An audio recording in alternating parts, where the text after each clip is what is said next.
Hishjay, Stungo, Cassandra Thompson, Jaha Jifkados. I work for Muscogee Creek Nation Native American Youth Community Project. What we're trying to do is target people who are going to be either our future or our current educators. Like today, we're learning how to make wild onions, learn how to do apron making, and then also with the seeds and the food and how all that ties into our culture. But we need teachers that teach those things, and so that we can have it go along so it can preserve and continue on. And so by offering this to our adults and or youth or anyone who's going into education, we are able to provide some kind of cultural development. And all of that is just to learn and gain knowledge about stuff that maybe they didn't have about before, and the significance of how we use it within our culture. The wild onions grow by a creek or a river somewhere close to water or sitting water. And the onions come out in March. By the 1st of April, they're already seeding out. How you tell the difference between a wild onion and a garlic onion? A wild onion, the blade is flat, and a garlic onion is round. Our elders, a long time ago, they probably didn't have a lot of money like it is now, and they made every penny stretch, and sometimes that was probably one of their main dishes was the onion dinner. That's a big deal, and the wild onions, because a lot of churches use that to make money for their church, and so the ceremonial grounds sometimes do that too also. Well, for sure, if you have somebody that can pick it and have it cleaned, and if you can get it already done like that, that really makes it easier for you to cook. And I just cooked mine where a little bit of oil and let it cook down and let it have basically halfway through the process. I added salt and water and let it steam itself. Then I do the eggs, cook the eggs with it. And I think the whole process takes about a good 15 minutes, 15, 20 minutes, for sure, to get it just right. Mm-hmm. I've told the young ones today that, you can't let it go. You have to stay with it. Keep stirring it, folding over, and doing the things that the onions want you to do. Okfuskee subground. That's where I go, and we do traditional food out there. Now, I've been picking wild onions for over 50 years probably when I was a little girl, because my grandma always cooked wild onions too, so that's how I learned, through my grandmother.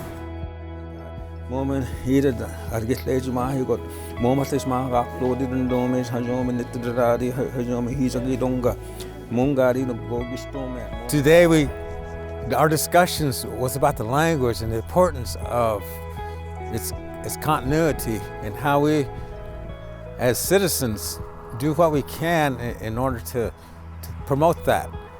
Now this morning we talked a lot about the tafvmpuce, the wild onions. It's all over, it's that season. And so it was good to see these younger ones say these phrases, and in my heart I'm like, it's making me feel real good to see and hear these young ones do that. And as we are doing what we can, in regards to language, food, and I talked about the fire a little bit, and the importance of the sacred fire, that there is just more than a flame.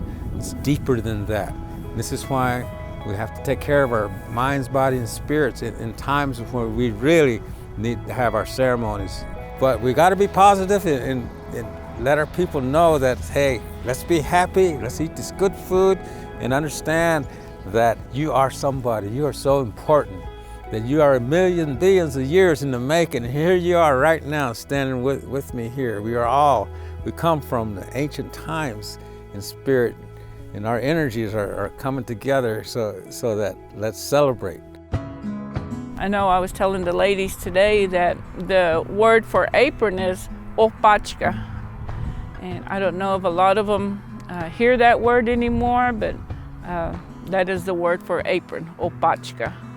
We talked a little bit about the history of the apron. We talked about how our grandmothers and our mothers in the past have worn apron. just to make it a significance of how they were brought up, you know. Nowadays we have the sewing machine to help us make the aprons, but back in their days, you know, they did everything by hand, just sewing by hand. And my favorite memory of my grandmother is watching her wear her apron all the time. You know, she wore them to church, she wore them at home every day, had it on when she was cooking, had her hiji in her pocket and her little doknawaji. And you know, those just brings back good memories. And it was fun. I think majority of them got theirs finished today. I think it took maybe about a good 45 minutes to finish the project. So I'm glad to be here today, and it was a good day, and seeing people and learning, just overhearing the other workshops going on today. In today's times, I see a lot of people dealing with social problems, like drugs, alcohol, obesity, all these things. Think about a seed. You plant that seed in the ground, you watch it grow. If you're a young child or even an adult, you see something grow and you're building something.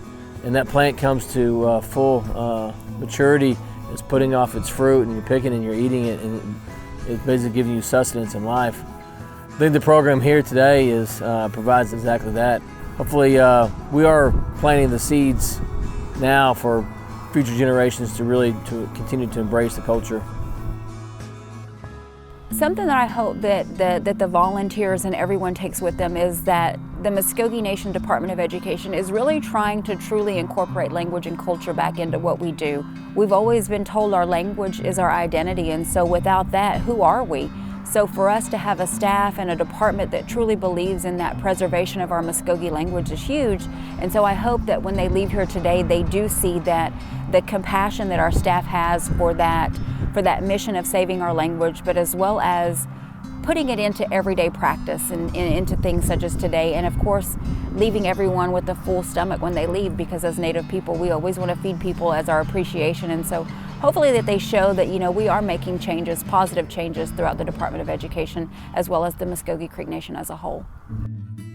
What we know now is that by everyone attending today, that it was something that needed to be done. As far as like feedback that we've gotten already is like, you know, very thankful and grateful that we're putting something like this on.